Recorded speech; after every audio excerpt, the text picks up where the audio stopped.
Hi, I'm Audrey. And I'm Kevin. We're a married couple. Been married for about 3 years now. Been together for 5 been years? together for 5. Been together for 6 years. Yeah. 5? Married- Wow. 4.5 years. Okay.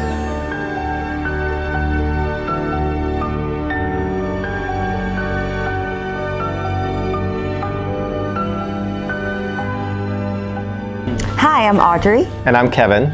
We're a married couple with 2 young boys, Cameron and Cooper. We've been married for about 4.5 years and been together for about 6. We recently moved back to Singapore about 2 years ago during COVID, and we decided to raise our family here. This is actually where I'm from. We have rented 2 separate places in Singapore, and we're actually looking for a 3rd place. Morning. Hey, Morning. Haris. Hi. Nice to see you guys. Nice to see you. All right, my name is Haris. I'm the digital marketing manager here at Oh My Home, and I'm joined with Kevin and Audrey. And we'll be speaking to a couple on how they make long-term financial decisions on property and finance. We'll be inviting a very special guest, a couples therapist, a little bit later. But first, we want to find out a little bit more about the two of you. Dun dun dun. So Kevin and Audrey, when it comes to long-term financial decisions, how do you guys communicate and come to consensus between both parties? You want to take this one first? Gosh, I don't know if we have a formal system, but I think we try to think through all the critical criteria and factors, and think through, kind of analytically, sort of the pros and cons of kind of different decisions. So I would say, at a high level, that's the approach we try to take. I think, as an example, within the last couple of years, what we've started doing is that we try to develop a family budget on a monthly basis at a really high level. Yeah, but I would say that in terms of the communication style, we have learned to be very candid with each other. So we're extremely straightforward. I think so. And so there's really no sugarcoating anything. Yeah. I think there's certain issues that I think we each feel kind of passionate about, and that allows us to kind of know a little bit where our boundaries are and where we can make compromises. Yeah. Well, it seems you guys have, pretty much a good system going here. You have different roles. But when it comes to situations where both of you maybe clearly want different things, how do you then resolve, that situation? Fortunately, that hasn't happened Yet. yet. It may seem like we want different things at the time. We kind of always try to bear in mind that at the end of the day, we do always want the same thing, and that's the best for our family. So honing in on the fact that we do want the same things, that actually does kind of help us come to a consensus without that much argument. What do you think? I think that's right. I think as long as we agree on the ultimate objective, which is going to take care of our family, we may disagree on the how, but that allows us to be able to make compromises, make it easier to know sort of which issues we care more. Both of you feel equally heard and respected, when making such long-term decisions. Does one person usually have their way a little bit more? Is it really 50-50? How does this work for you guys? First of all, this is a very personal question. We are here. I definitely feel very heard and respected, and he gives way to me 1,000%. I hope that you feel heard and respected. Like if you don't, now is the time to say it, and I apologize ahead of time. I think we definitely give each other space to kind of air out our respective views, and I do think we take the time to kind of hear each other out and understand sort of the rationale and the reasons. When we first moved to Singapore, he's American. We met in DC. So when we first moved, I was very much like, all right, I got this. I know where I want to live. I know where my parents are. I know how much I expect to spend. And at that time, now that I just heard it also, I, me. Yeah. And even though at the time, him being, a foreigner, I knew that he wouldn't have that much input anyway, but I didn't ask. So in terms of him being heard and respected, how could he have felt heard when I didn't ask to hear him? So I think in instances like that, I know that I probably should have given you more airtime. Well, in that instance, I think I trusted your judgment, just not knowing Singapore, and now that I've known Singapore a little bit, I think when we find our next place, I definitely have a little bit of opinion. Yeah, he will be heard and respected in a few months. So now, Kevin, just without Audrey's input here, do you already have a place in mind? I think the biggest factor is, we have a small growing family and we're looking to maybe try to get a little bit more space, but understanding that Singapore is, extremely space constrained. Yeah, we are getting a little bit anxious because, rental prices have been so crazy. So we definitely have to talk about the give and take. Like if we want more space, we have to be okay with moving further away from the city or, so that's something that we have to, I can't wait for this discussion. If I may say so, I think we're looking forward to taking advantage of Oh My Home to help us guide our next choice. Wonderful. All right, it's a plug like right there. Okay, so we talked about rent a little bit now. Especially coming up in June, and we've seen rental prices pretty much spike over the last 2 years. Just on the note of money and financial matters, is that a very big thing in your relationship? Do a lot of decisions revolve around that? Also a very personal question. Yeah, Yes. I think it's a factor. I wouldn't say it's the overriding factor in our relationship, but it's definitely a factor, as I'm sure it is for many families here in Singapore. I think the overriding principle that we try to operate on ever since we have had kids and grown our family is we want to start saving as much as we can for the future. Yeah. I think probably all couples feel this way, but it's like you never can have enough, right? Especially for kids and colleges and play schools and daycares and things like that. I think that's sort of what kind of brings us together, even if we may have slightly different perspectives on how to get there. But now when it comes to, being parents, time is definitely an issue, right? So when making long-term decisions, do you guys feel that you have enough time to sit down, to plan, to, air it all out? Or, is life getting in the way of all these things because there's so many other things to think about? Oh God, yeah, no, we definitely don't. Definitely not. Yeah. Definitely not. I think I feel like we're in firefighting crisis mode all the time, especially on the weekend, and definitely don't feel like we have the time, the bandwidth to kind of sit down and think strategically and long term about kind of major life choices and milestones coming up. So Yeah, but I think because we recognize this, and we have actually talked about this, like we said that it doesn't seem like we have the time, so we just have to make time. That Right. needs to be something that we prioritize.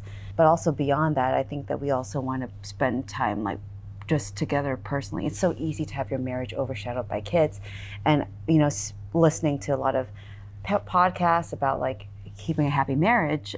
It's actually good if you try to prioritize your partner a little bit more and not just focus on the daily grind, which is actually really hard to do. And we only realize that after we've had kids.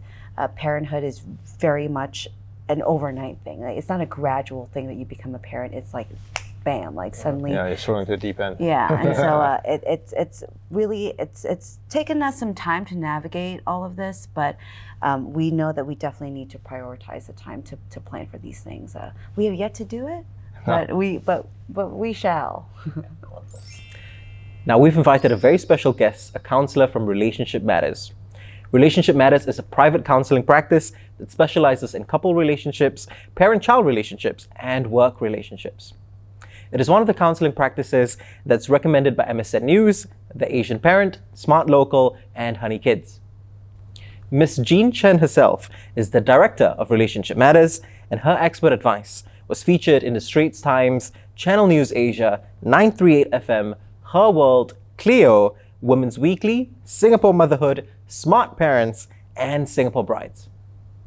She has been a counselor for 17 years, seeing couples and individuals, and has been teaching couple therapy to couple counselors in one of the local universities in the past 5 years. She has been with her husband for 23 years, and they both have. So Jean, thank you for being here. Thank you for joining us. Thank you for inviting me. So I was actually speaking with Kevin and Audrey earlier, and they're a couple who've been married for 5 years. They have 2 kids, and they have a good system going on. They look like a great couple. Okay. But one thing that I actually saw from the Ministry of Social and Family Development is that one of the main reasons for marital breakdown is actually communication breakdown, Yeah, right? indeed. And with Oh My Home, we deal with property and long-term financial planning and long-term financial decisions, right? I see. So, financial disagreements, I also hear, is part of a reason of communication breakdown, Yeah, I can right? imagine. Yeah. So how do you, how do couples, when planning for long-term decisions, communicate better? How do they, work around any form of communication breakdown When it in comes- this, when it comes to finance and property? More often than not, I actually don't feel that it is differences or incompatibility that causes a rift. It's really more of not being able to communicate in a way that sort of reassures the other person and takes care of the other person's feelings. Right. Yeah. So for example, maybe some people they feel like, oh, I don't want to be paying this price because I have a really stressful job, right? And I'm not sure, right, that on the one hand, I would really like to give you the dream home that you would like to have, but I'm not sure for how long I can sustain in this job that would give us this kind of financial freedom to get this kind of a house. So maybe it's not that they don't want to disagree or not want to give the dream house that their spouse or partners to be would like. Yeah. It's they have some concerns. Yeah. So as long as the partners can feel like can feel as if like, oh, okay, my partner cares that I will feel stressed at my work, or I feel stressed about thinking about the financial future. Right. And would want to address this stress or cares about this stress that I feel, then there would be some form of compromise that the both of them will feel like there's some equal give and take. Okay. Right. There could be 1,001 concerns they have, or they feel like, oh, okay, you're not the kind of person who likes to move around, and I would like to have different sceneries, and if we were to buy this house that is not as big as I would like it to be, and you don't really want to move, then I will have a problem, right? Or Correct. something like this, right? But So something, I was asking Audrey and Kevin earlier as well, would be maybe they've had situations where they really maybe just can't meet in the middle. They respect each other and maybe they do all the right things there, but maybe they have the same final objective, but they really disagree on how to get there. And they're at both ends. And try as they might, cannot compromise and cannot meet in the middle.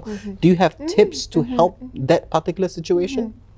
well, again, I would think that addressing and trying to hear the underlying concerns and the feelings of our partner, that would be very helpful. Okay. Right? They might be respectful in a way that they don't quarrel, Yes. but it also does not address each other's underlying concerns and needs. Right. Right. Okay. So there's some form of addressing of each other's efforts, acknowledgement of who you are, and I celebrate you as a person. I appreciate what you do, right? And I respect, and I want to have equal give and take in this relationship. Something like this, yeah. Okay, that's Yeah. really nice. Yeah. Honestly, I feel the world would be a much better place if people do that all the time, right? And I think it's really good. So it's not actually the disagreement; it is how you approach it and giving reassurance Yes. and Yes, and making the other exactly. person Yeah. feel good and respected and heard. Yes, exactly. I love that. All right, so lastly now, Yeah. another thing that I also saw was parenting stress was also a concern, right, Now, I was right. speaking to Audrey and Kevin as well. Again, they have two young boys, one 2 years old, one 8 months, right? So wow. new parents, right? And they're Lot on the definitely a plate. handful. Yeah, They're definitely a lot handful. on the plate, yeah. Right. So again, back to the whole long-term financial planning. Nobody decides where they want to live or buy a house on the fly. That Right, is something you need to sit down and plan for. Yeah. Right. So how do new parents that feel that they just don't have the time, there's so many other things to think about, so many other things to be involved with. Right, How do they find time to sit down and help, Right, and make such long-term planning? How do they do that? I mean, indeed, life can be really quite stressful at times, yeah, especially when you have young kids and then you have a lot of, you have to work at the same time, Yes. or, right? And there's so many things to handle. Yeah, so external stress, right, is of course, a stress to the relationship as well. Yeah, I mean, we don't deny that. At the same time, if they find that there is not enough time to sort of talk about things between the both of them or make big decisions or to have some discussion about big life decisions, then I would actually think that, external stress is not exactly the main reason, Okay. but maybe more of there's some communication breakdown in this relationship that they will feel so much so like it's tiring to have to talk. Right? It's tiring that I might be entering a battlefield or I might be entering a minefield, and therefore, I don't really want to do this when I have just spent a lot of time doing work or playing with my children, right? They feel like this would take energy, this would need to be careful to manage the conversation or the relationship. So in other words, there is already some form of communication breakdown in the relationship. Okay. Right. I mean, if they are a happy couple, they can easily communicate with each other without feeling as if like, I would have a battle or a conflict or a disagreement or something that I don't look forward to. I think they can easily have that conversation even though they are very busy. All right, Jean, so thank you so much. And can My our pleasure. viewers find you on social media? Yeah, you can find us on the website, on Facebook, on Instagram. Okay, and we'll put Relationship Matters links in the description below. And of course, Oh My Home as well. You can visit us on ohmyhome.com. We have a Facebook, Instagram, TikTok, and of course here on YouTube. So please like and subscribe to our channel. We'll definitely give you a lot more content coming up. And we'll see you soon.